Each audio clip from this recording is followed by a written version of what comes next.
Welcome students in Subhash English School digital lecture. Today we are going to study about 10th class English chapter 4 to the cuckoo. Chapter 4 to the cuckoo. William Wordsworth is the writer of this poem. William Wordsworth was born on 1770 and died in 1850. He was born at Cockermouth. He was educated at the Grammar School of Hawkshead and Saint John's College Cambridge. इनकी education Hawkshead के grammar school में हुई थी, लेकिन और बाद में जो इनका कॉलेज इन्होंने ज्वाइन किया था वो सेंट जॉन्स कॉलेज कैम्ब्रिज का था। His serious poetic effort and evening walk was published when he was 23 years old. उनका जो बहुत ही शानदार एक रिटर्न वर्क था वो पब्लिश हुआ था जब वे 23 इयर्स ओल्ड थे। इस वर्क का नाम है एन इवनिंग वॉक। ये इनका पहला वर्क था। He became a friend of S T Coleridge, और ये बाद में एस टी कॉलरिज के फ्रेंड बन गए। S T Coleridge English literature के एक और राइटर हैं जो काफ़ी फेमस है। And in collaboration with him road the lyrical ballads 1798, और उनके साथ मिलकर इन्होंने एक लिरिकल बैलेड्स की रचना की 1798 में। लिरिकल बैलेड्स मीन्स किसी भी कथा या कहानी को पोएटिक फॉर्म में कहना या बताना, लिखना। Wordsworth's poetic career was a long one and he composed large number of poems. Wordsworth का करियर काफी लंबे समय का रहा और उन्होंने कई सारी पोएम्स कंपोज की है। He was a great admirer and sincere lover of nature. Nature for him was guide, guardian and soul of his moral being. Way nature यानी कि प्रकृति, प्रकृति के एक ग्रेट एडमायर थे और एक सिंसियर लवर थे। जितनी भी प्राकृतिक चीजें उनके ऊपर उन्होंने काफी पोयम लिखी है। और nature for him was great guide, guardian and soul of his moral being. It means कि नेचर उनके लिए एक मार्गदर्शक थी, पालक के रूप में, या उनका पालन पोषण करने को वो ऐसा मानते थे कि ये नेचर ही हमारा पालन पोषण करती है या हमारा गार्जियन है और हमारी आत्मा की नैतिकता है।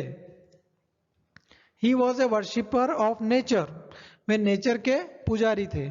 ही composed poems on natural objects, उन्होंने पोएम जो है नेचुरल ऑब्जेक्ट्स पर ही कंपोज की है। Now in this poem to the cuckoo is one of the most beautiful poems of Wordsworth. He welcomed the bird as a blithe newcomer. Its song captivates and moves him to supreme spiritual joy. जो to the कुक्कू वाली poem है इसमें उन्होंने बताया है कि वो बसंत के ऋतु के आते ही जो न्यू बर्ड है यानी कि कोयल, यहाँ पे कुक्कू मीन्स कोयल है, तो कोयल को उन्होंने ब्लीड न्यू कमर कहा है कि उस बसंत ऋतु में दिखाई देने वाली बर्ड, और उसके जो सॉन्ग्स है उसको सुनकर उन्हें एक सुप्रीम स्पिरिचुअल जॉय की अनुभूति होती है। Now we will start the poem. O blithe new comer I have heard, I hear thee and rejoice. O cuckoo, shall I call the bird or but a wandering voice? वो उस कोयल की आवाज को सुनकर ये कह रहे हैं कि O blithe new Qamar, it means कि नई नई जो आगंतुक हो। I have heard, I hear thee and rejoice, मैंने तुम्हारी आवाज सुनी है और उस आवाज को सुनकर मैं काफी रिजॉइस मतलब आनंद महसूस कर रहा हूं। ओ कुक्कू शैल आई कॉल द बर्ड, कि मैं तुमको, ओए बर्ड मैं तुमको कुक्कू कह के पुकार रहा हूं, या फिर क्या तुमको मैं एक वॉन्डरिंग वॉइस मीन्स भटकती आवाज कहूं। While I am lying on the grass, the twofold shout I hear from hill to hill it seems to pass at once far off and near. जबकि मैं घास पर लेटा हुआ हूं और तुम्हारी जो टू फोल्ड शाउट है, मतलब पहाड़ों से टकराकर वापस लौटती है आवाज, है ना, इको साउंड्स जिसको कहेंगे हम, तो उसको टू फोल्ड साउंड शाउट कहा है उसने। तो twofold shouts I hear, तुम्हारी जो लौटती आवाज है पहाड़ों से टकराकर, मैं उसको सुन रहा हूँ। फ्रॉम हिल टू हिल, और पहाड़ियों से पहाड़ियों पे टकराती हुई मुझे ऐसी प्रतीत होती है तुम्हारी आवाज। At once far off and near, एकदम से लगता है कि बहुत दूर से आवाज आ रही है, और एकदम से यही आवाज बहुत पास से सुनाई देती है। Thou bubbling only to the well of sunshine and of flowers, thou brightest unto me a tale of visionary voice। यद्यपि तुम्हारी आवाज कैसी है, बबलिंग करती हुई, बबलिंग मतलब उछलती हुई, जिसे बबल्स होते हैं ना हवा में उछलते हुए, तो ऐसे इस वेल में, वेल मीन्स घाटी, इस घाटी में तुम्हारी आवाज जो है उछलती हुई प्रतीत हो रही है, मतलब एक पहाड़ से दूसरे पहाड़ पर, दूसरे पहाड़ से ऐसे उछल रही है इस सनशाइन में और इन फ्लावर्स के बीच में। Thou bringest unto me a tale of visionary hours, और मैं घंटों तक इस आवाज को सुनता हूं जो ये बार बार मुझ तक पहुंचती है। Thrice welcome, darling of the spring, even yet thou art to me no bird but an invisible things, a voice, a mystery। अभी वो यहाँ पर उसका फिर से वेलकम कर रहा है कि तीसरी बार फिर से आप, तुम्हारा स्वागत है, और क्या कह रहा है उसको, डार्लिंग ऑफ द स्प्रिंग, है ना, स्प्रिंग सीजन की प्रेमिका। Even it thou art to me, कैसा आर्ट तुम्हारे पास कैसे है मुझे भी बताओ। No bird but an invisible things, कि मुझे ये आवाज तो सुनाई दे रही है लेकिन वो बर्ड नहीं दिखाई दे रही है, तो तुम कहाँ पर हो। अ वॉइस अ मिस्ट्री, ये तुम्हारी आवाज एक मिस्ट्री की तरह है, मिस्ट्री मतलब रहस्य की तरह है, एक राज है, क्योंकि उसको सिर्फ आवाज सुनाई दे रही है, वो बर्ड दिखाई नहीं दे रहा है।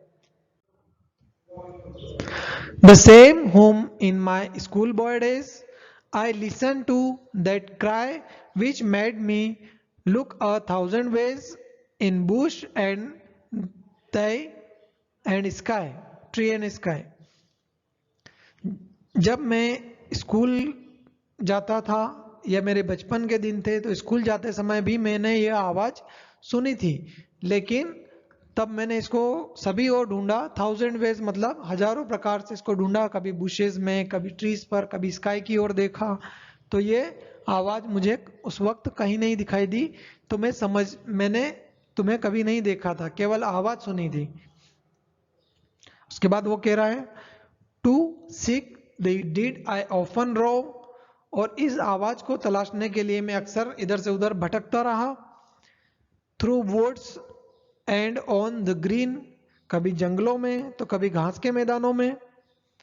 And thou wert still a hope, a love still longed for never seen, लेकिन मैंने इस आवाज को अपने अंदर बसा लिया और एक उम्मीद रखी, इस आवाज को बहुत प्यार किया कि कभी ना कभी तो मैं उस बर्ड को ढूंढ पाऊंगा जिसकी इतनी मधुर आवाज है, जिस बर्ड को मैंने कभी नहीं देखा था।